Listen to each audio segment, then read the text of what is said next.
Hello everybody, welcome back to my channel Judiciary Possible. My name is Ayushi Dubey and in today's video we are going to study Arbitration and Conciliation Act 1996. We have covered till section number 9 and in today's video our aim is to cover till section number 17. Okay, but before moving forward with the video, I would like you to please like my video, share it with your friend and subscribe to the channel. 80% of you have still not subscribed. Please do subscribe and share it with your friends and let me know in the comment section whether you like my videos or not, or whether you want any more changes to it or not. Okay, now let's move forward with our video. It is chapter number 3 of the act, which state about the composition of arbitration tribunal. Arbitration tribunal के composition के बारे में chapter 3 deal करता है. First is section number 10. Section number 10 basically talks about number of arbitrators. It should not be an even number नहीं होने चाहिए, हमेशा odd होने चाहिए. The number of arbitrators appointed by the parties in an arbitration proceeding must always be an odd number. It should never be an even number. Okay, then the clause 2 says that if they are not able to appoint arbitrator, then arbitration tribunal, the tribunal shall appoint a sole arbiter. Okay, the arbitral tribunal shall appoint a sole arbiter if the parties are not able to decide upon the arbitrator. Okay, then we come to section number 11, which is appointment of arbitrator.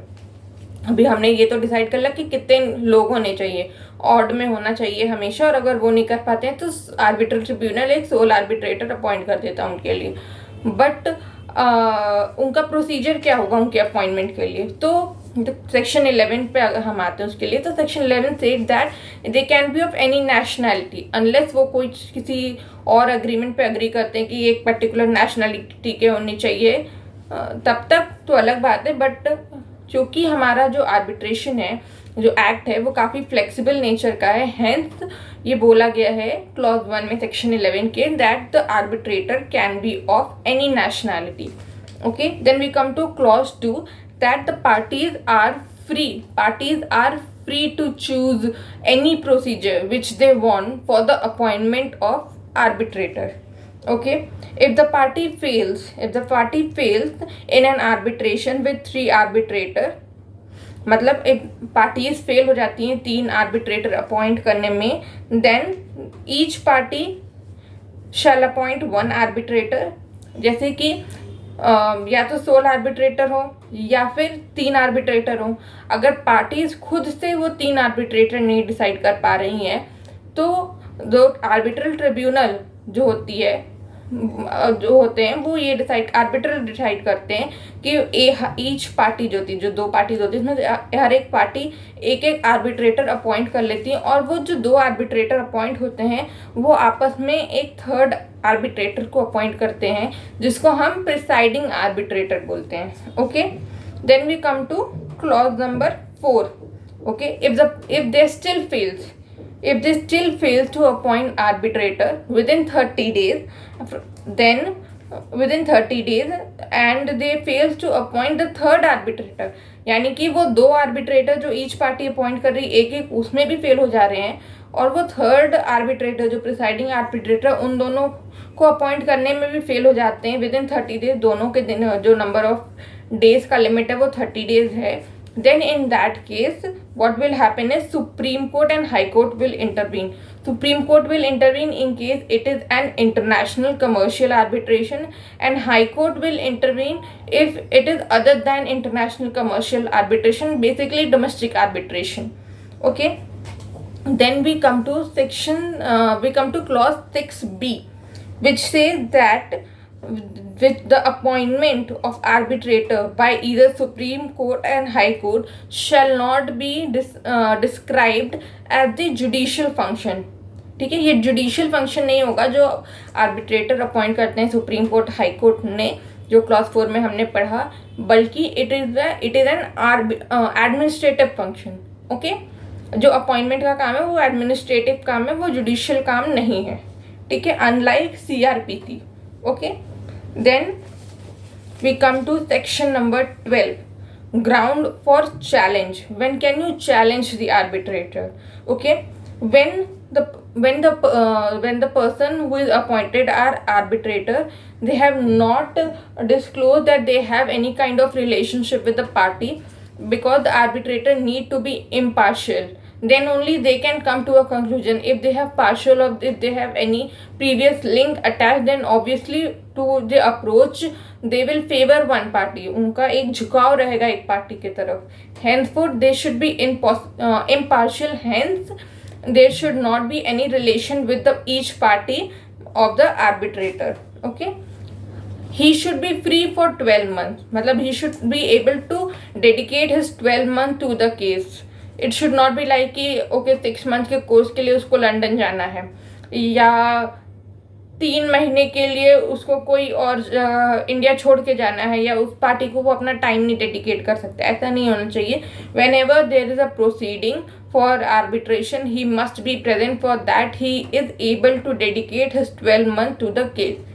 Okay, then we come to clause 2, which says that party, if suddenly कोई अचानक से कुछ हो जाता है, अचानक से he have to move to another country or another state, and he is not able to give the dedicated time which he thought at the time of appointment that he would be able to give, then in that case he have to from time to time let the parties know about the change of circumstances in his life which happens, which may hinder the proceeding. Okay. The arbitrator may also be challenged if the parties have, if certain circumstances exist that give a justifiable doubt that the parties are not impartial, or he does not possess the qualifications which the party required him to possess. कि वो party चाहती थी he have certain scientific knowledge which he does not possess, and he has become an arbitrator. They thought that he have that knowledge, therefore they have appointed him as an arbitrator, but he does not possess that qualification. As soon as the party comes to know about the change of circumstances, they go to court for they remove him from the, they terminate his arbitratorship. वो agreement उनके साथ cancel कर देते हैं. ठीक है. Only but ये जो कंडीशन है कि उनका क्वालिफिकेशन नहीं पोजेस कर रहे थे, ये जो चीज़ें हैं उनके अपॉइंटमेंट के बाद पता चली हैं, तभी ये होगा. पहले पता थी, आपने अपॉइंट कर लिया, फिर बाद में बोल रहे हो अरे उनके पास तो है ही नहीं, then it won't be applicable. ठीक है. Now will come to section 13 which is challenge the procedure. Okay. Now we have ground क्या क्या होंगे कि इम्पार्शियल होना चाहिए, अपना टाइम नहीं डेडिकेट कर पा रहा है 12 months का, कुछ इंफॉर्मेशन है उसने डिस्क्लोज नहीं करी है, क्वालिफिकेशन पजेस नहीं करता था, there is justifiable impartial doubtful, doubt आपके माइंड में आता है कि he is not impartial towards the case और the proceeding, then these are the grounds for the challenge. Now what are the procedure?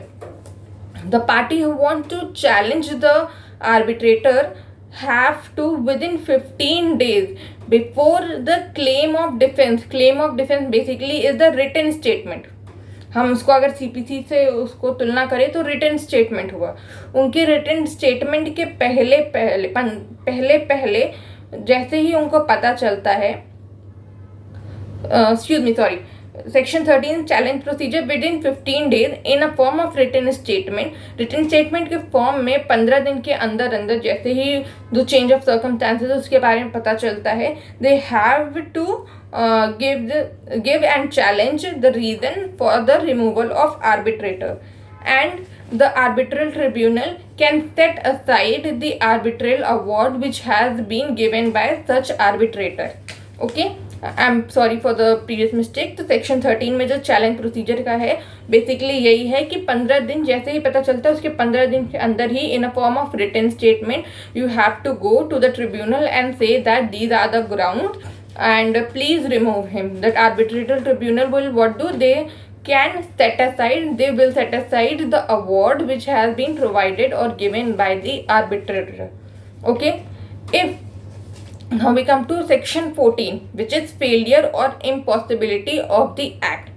Arbitrator replace हो सकता है if by law or by fact, that is by de jure or de facto, he is not able to perform his without not able to perform his function without delay, मतलब कि बिना delay के वो अपना function नहीं perform कर पा रहा है.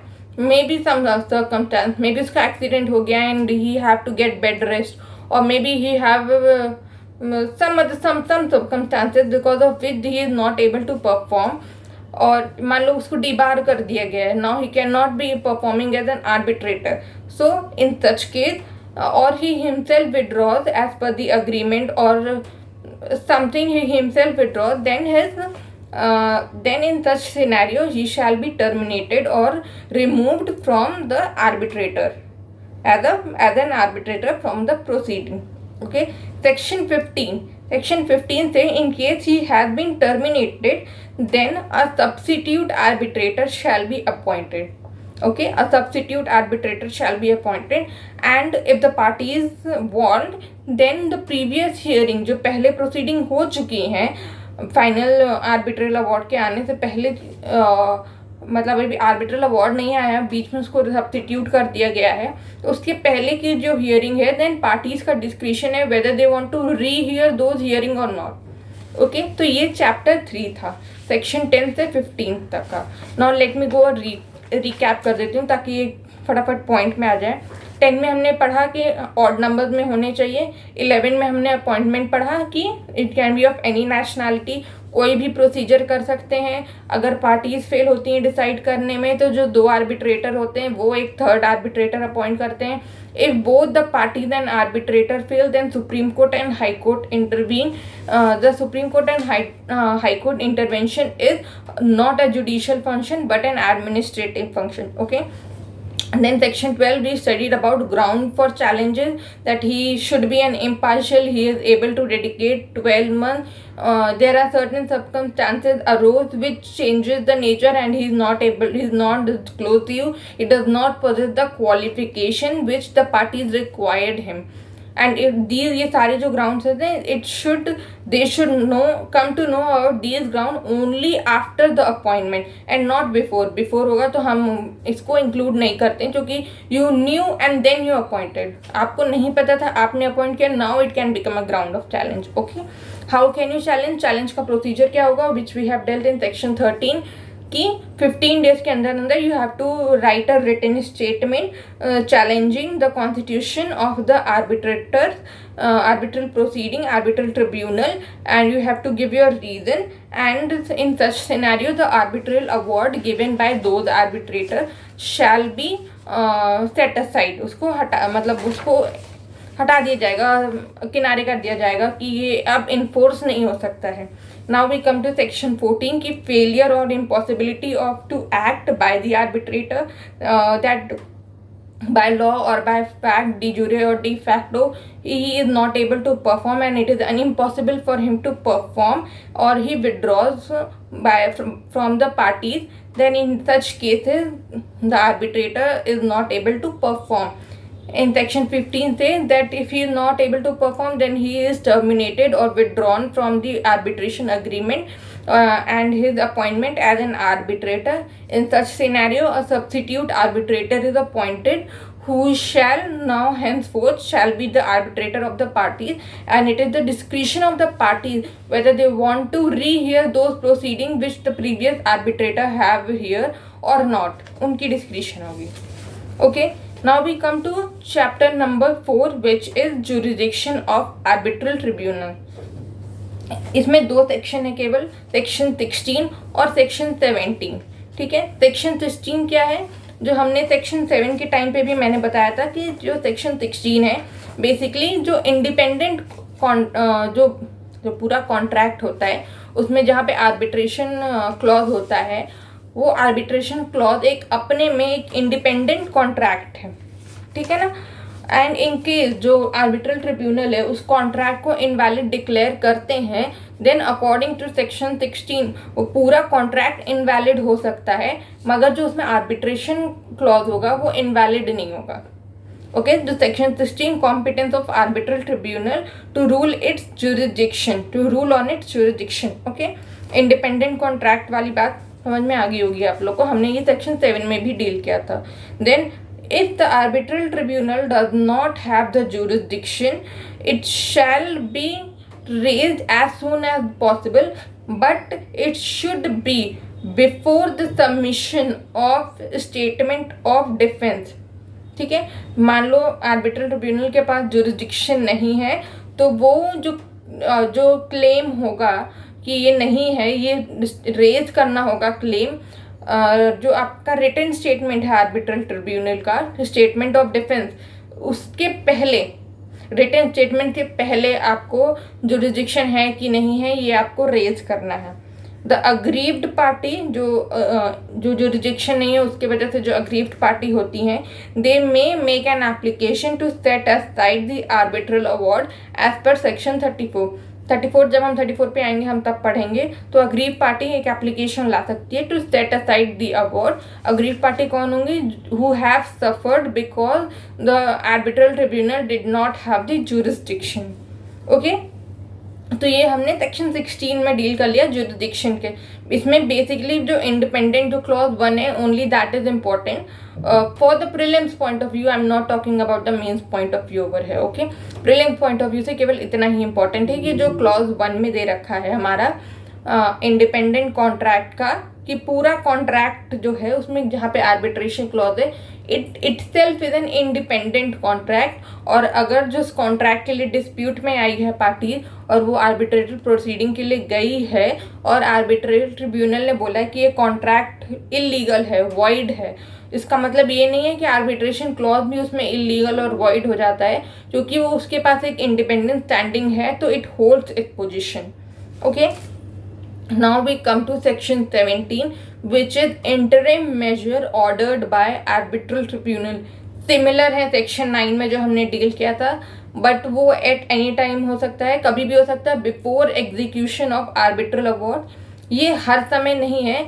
It is valid only after pronouncement of award and before execution of the arbitral award. जब प्रोनाउंस होता है उसके बाद और उसके एग्जीक्यूशन के पहले, केवल इस पीरियड में आर्बिट्रल ट्रिब्यूनल के पास पावर होती है इंटरिम मेजर देने की. क्या क्या इंटरिम मेजर हैं? ये सेम होंगे जो हमने सेक्शन 9 में पढ़ा था. पहला की appointment of guardian for minor and unsound mind, फिर to protect the sale of goods, to secure the amount of dispute, detention, prevention and inspection of property or thing, interim injunction or appointment of receiver or any other measure. तो section 17 similar है section 9 के, केवल duration इसमें important है. 9 जो court tribunal देता है वो एट एनी पॉइंट दे सकता है, प्रोसीडिंग से पहले भी दे सकता है, शुरू होने के पहले भी दे सकता है, मगर अवार्ड के एग्जीक्यूशन से पहले. और ट्रिब्यूनल कब दे सकता है? Only after pronouncement of arbitral award and before the execution of arbitral award. Arbitral award आपको पता है ना, आर्बिट्रल अवार्ड बेसिकली जो जजमेंट होता है ना, आर्बिट्रेशन में जजमेंट नहीं बोलते हैं, आर्बिट्रेशन में हम आर्बिट्रल अवार्ड बोलते हैं.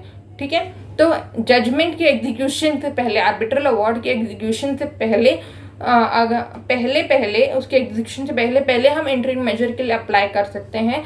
और अवार्ड के अनाउंसमेंट के बाद, एग्जीक्यूशन के बाद तो ऑब्वियसली जब एग्जीक्यूट हो गया तो आप कुछ नहीं कर सकते हो.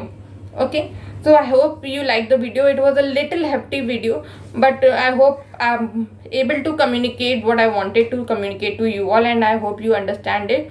Thank you so much. And before you exit or play the next video, please like my video, share it with your friend, and subscribe to the channel. Thank you so much.